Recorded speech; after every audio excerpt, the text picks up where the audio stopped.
Bonjour et bienvenue sur DigiSchool. Je suis Camille, votre professeure de lettres. Aujourd'hui, nous évoquerons ensemble la publication de Madame Bovary de Gustave Flaubert dans la Revue de Paris entre octobre et décembre 1856.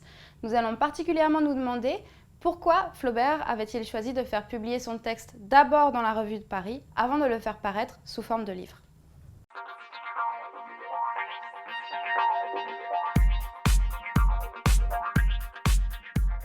Tout d'abord, si le choix de faire paraître son texte dans une revue avant de le faire paraître sous forme de livre peut vous étonner aujourd'hui, il faut garder à l'esprit qu'au XIXe siècle, publier son texte préalablement dans une revue était chose courante pour les romanciers.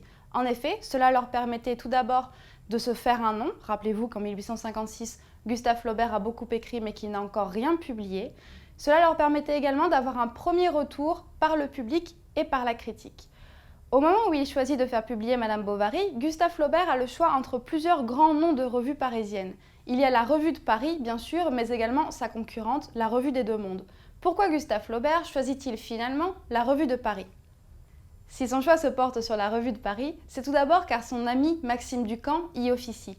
Depuis leur retour du voyage en Orient en 1851, Maxime et Gustave se sont plus ou moins éloignés. Maxime a préféré s'installer à Paris et cultiver sa renommée littéraire et artistique, notamment en travaillant à la Revue de Paris.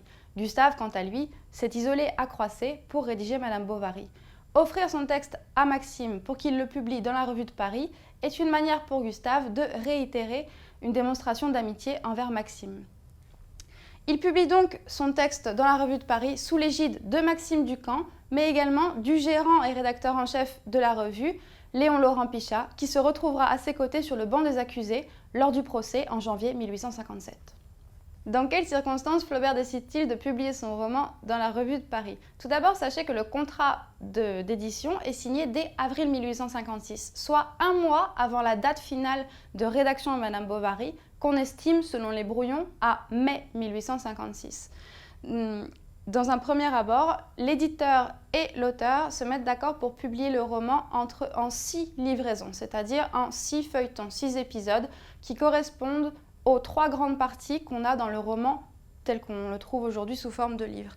Ces publications, ces 6 livraisons vont s'échelonner par conséquent entre octobre et décembre 1856. Si le contrat de prime abord a l'air clair, on sait que la publication se passera moins bien car la revue apportera des modifications au texte auxquelles Flaubert n'avait pas donné son accord.